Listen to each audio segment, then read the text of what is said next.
Hello, ladies and gentlemen. It's been a while since we've done a video. We've been busy with doing some other stuff, but that's an update for another video. For now, let's go ahead and jump in and talk about the EFT 12.11 patch and its major points for beginners. So with that, let's hop straight into it. All right, before we jump into the juicy parts, let's go ahead and start with the new stuff for the new beginners. If this is your first wipe and you don't know what a wipe is, let me explain. A wipe is when everybody in the entire game, every account that's playing, gets reset back to level 1 as if you have just bought the game. So what that means, any skills you've leveled up, any quests you've completed, and any unlocks you have with traders will all be reset back to level 1 as if you've just started the game. Now, for those of you who are brand new, your starting gear and your stash may look different from your friends depending on what type of edition of the game you bought.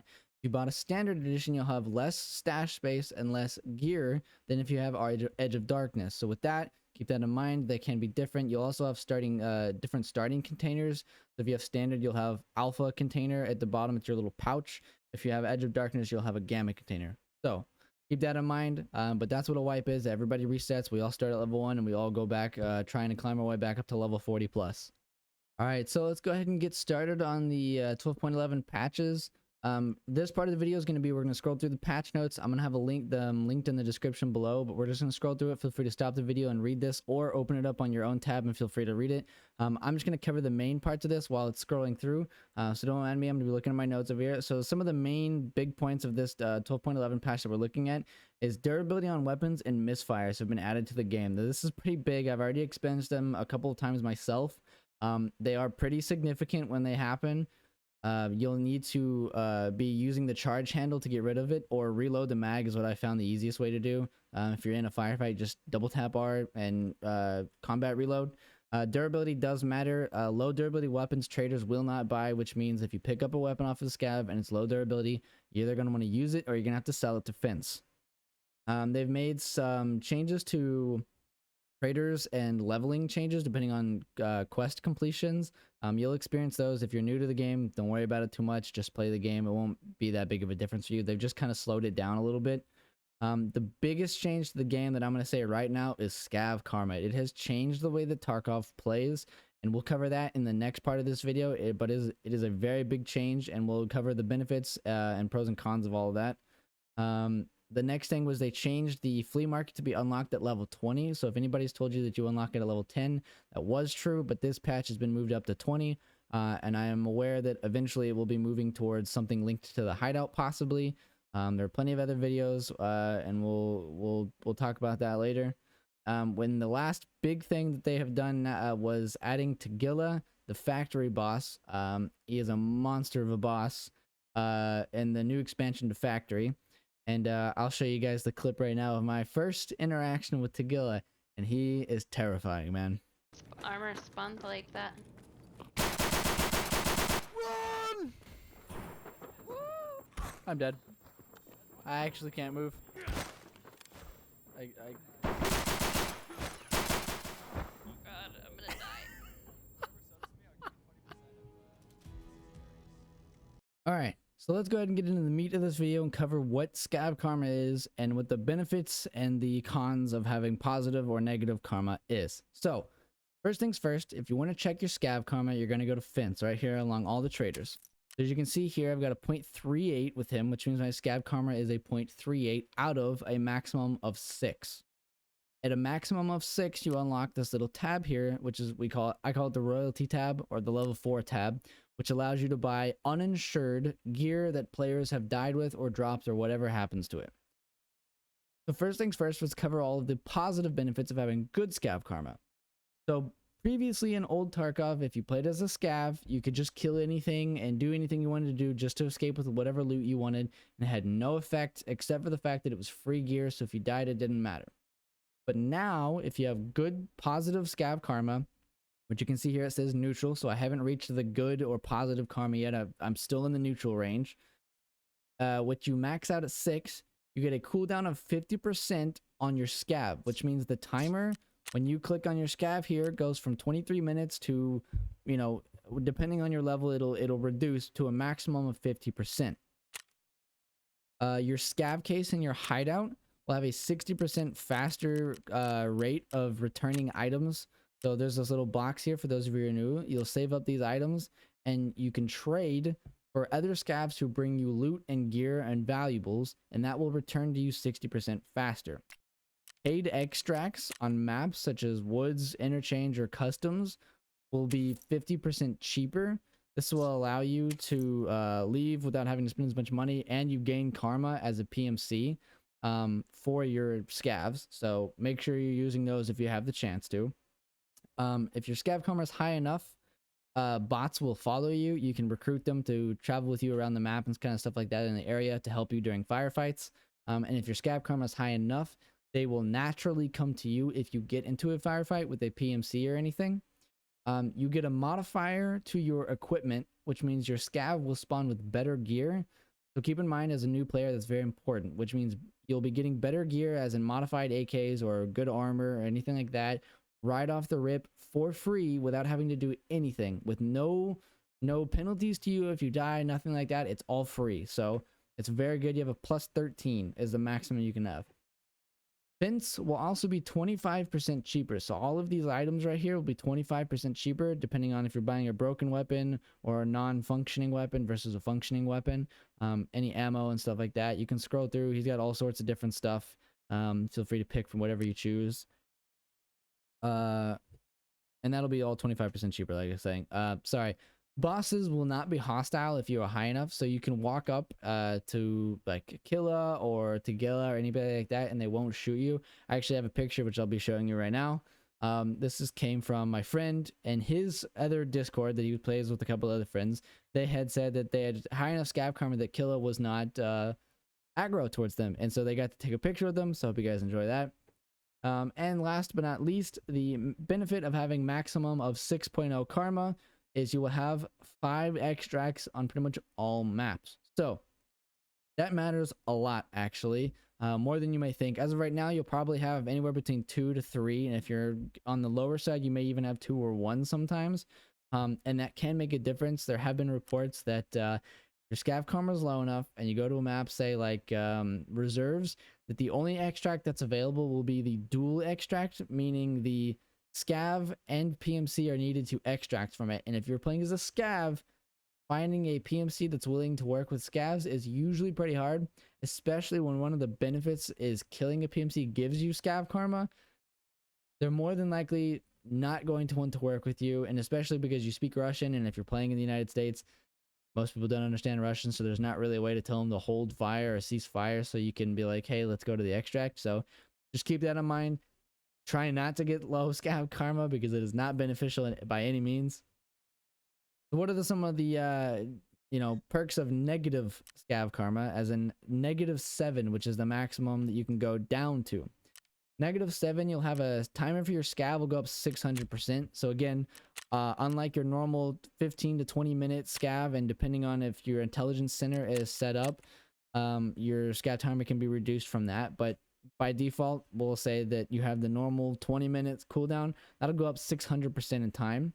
Your scav junk box, that little box that I showed you guys earlier, will go up 500% in time. So depending on the tier of item that you are paying for, add 500% of time onto the already, I think the minimum is like 45 minutes to an hour. So if that's the minimum, anything more than that, I think goes up to 4 to 6 hours. And then add 500 onto that as well. Paid extracts, so any of those car extracts that I mentioned on Interchange, Customs, or Woods, add a 400% increase in price to those. They do vary in prices from some of the maps. Bots will not follow you. They will not assist you in combat. You do also have a chance that when you spawn in, if you're low enough, that the boss will just shoot you on sight as well. So beware of that.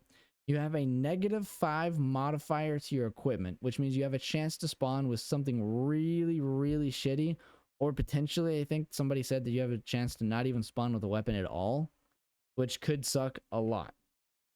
Fence will be 20% more expensive. So I was showing you these items earlier on Fence.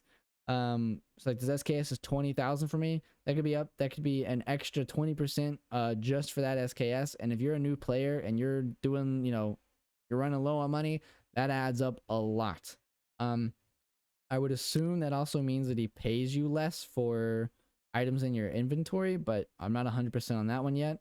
Bosses, and like I said, bosses, including scavs, like regular scavs, will be hostile too, so they will hunt you down and they will kill you. And your exits will be reduced to 1. So like I mentioned earlier, if your karma is low enough, you may get stuck with an extract that requires you to use somebody else to get out, which would mean that if you scav runned after your hour-and-a-half wait for some reason, if you scav runned, you may not even be able to leave the map in the first place. So try to avoid shooting other player scavs, try to avoid killing scavs, try to avoid killing scav bosses, try to do good things and get the benefits, because it helps your PMC slightly and it helps you a lot as a scav. It's not worth going into the negatives for it. Just keep that in mind. But if you choose to go down that road, let me know in the comments, because I'll be interested in seeing some gameplay from what a negative karma scav will sound like or looks like. Alrighty, so we've covered what Scav Karma is and the benefits and the cons of having high and low negative karma. Let's talk about how to gain karma and how to lose karma. So, scav killing scav. If you are a scav player and you kill a NPC scav or a player scav, you lose karma.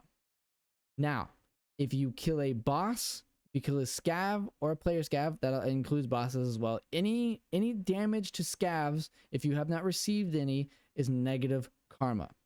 If you are a scav that kills a bad, we'll call it a bad scav, or a player scav that's already shot scavs or is shooting you first, he has to hit you, then you also gain karma for self-defense, but not for shooting them first. They have to hit you is the issue. That's kind of the flaw, is if you think they're going to shoot you, keep moving, because as long as they don't kill you and you can kill them first, you can gain karma even if you're going to die.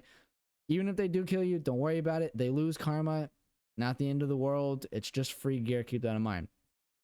How do you gain karma? Like I said, you kill a bad player scav. Killing PMCs will get you karma. As a PMC, using the vehicle extracts, so the cheaper extracts I was talking about earlier for having positive karma, that also adds to your karma for using those extracts. So as a PMC, bring in about 7,000, put it in your alpha or your gamma if you have room and you feel like you want to use that extract on those maps that have it, and try to get to them and use them, and you'll gain scav karma for it. You also will gain karma with using joint extract. So if you are a PMC or a scav and you manage to use an extract that has PMC and scav extract, there's some on reserves. I believe there's one on interchange, I think. A couple of maps have it. Using those will gain karma. If you are a scav and the scav boss is alive at the end of the raid, you also will gain karma for him being alive if you are defending him. So those are a couple ways to gain and or lose karma. Keep those in mind. You can use those to your benefit. If you're just doing a scav raid, my recommendation is walk through. If you see a scav, wiggle at them, try to make friends, but keep your distance, if that makes sense, unless you feel comfortable walking up to them and you're not worried about it. If you don't have anything that you're worried about, walk up to them, try to be friends. If you spawn in and it's early in the raid, like 5-10 minutes have passed and you're just at the start of the raid, I would highly recommend, if you're not worried about your gear, try to go find some PMCs to kill. Because one, that's going to be good loot off of a PMC probably, and on top of that, you're going to gain karma. So, you know, look for those ways. If you're at the end of a raid, the last 10 minutes, the last 8 minutes, the last 9 minutes, sometimes it spawn you in around there, just go loot, enjoy yourself, defend yourself, and leave with your loot. Alright, I figured I'd end this video as with a few tips and tricks for anybody that's new to the game. So I do have a couple of guides up on like how to make money. I would take that with a grain of salt, all of the old stuff and any guys that you come across now that are older, because the game has significantly changed with this patch and some of the older patches. They've been kind of reducing how much things are worth and the way the flea market works and all that kind of stuff. So take it with a grain of salt. Look for things that come with the 12.11 patch. So channels to check out would be somebody like Pestily, or if you want to see PvP stuff, check out Landmark. You got like Jesse Kazam, Clean, Veritas, Deadly Slob. I mean, there's so many large streamers that this is what they do for a living that I would highly recommend checking out their YouTube channels. They will have in-depth guides that are extremely well explained on everything that you need to do, whether it's quests, how to make money, what's the best leveling up, kind of stuff like that. But as for my personal recommendations, you're brand new to the game, pick a gun that you feel comfortable using, that you can get it at level 1, and use that. My starting weapons that I really enjoyed was a 7.62 Vepr. It hits hard. It'll pretty much go through anything that anybody's wearing. It's, for the most part, you can 1-shot, 2-shot even to the head, depending on if they're wearing like a high level helmet that they found. But for the most part, any armor they're wearing, that's like a 2 to 3 shots at the chest even. So very powerful weapon. If you don't want to use the AK because it's too much recoil, highly recommend using the SKS.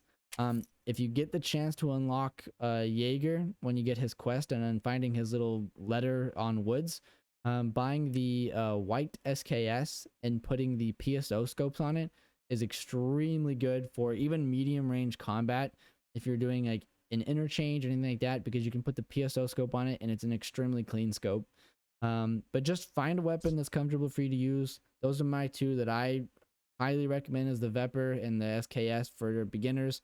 They're easy, they're cheap, they don't require a lot to pay for attachments. If you do want to put attachments on it, they can easily be modified. They use good rounds, heavy hitting rounds that will pretty much kill anybody, even with whatever armor we're all wearing at the start of the wipe. So with that, good luck to you guys, and hopefully this guy helps you out a lot. If there's anything that you have questions about, or you want covered in another video, please let me know in the comments, and I'll see you guys later.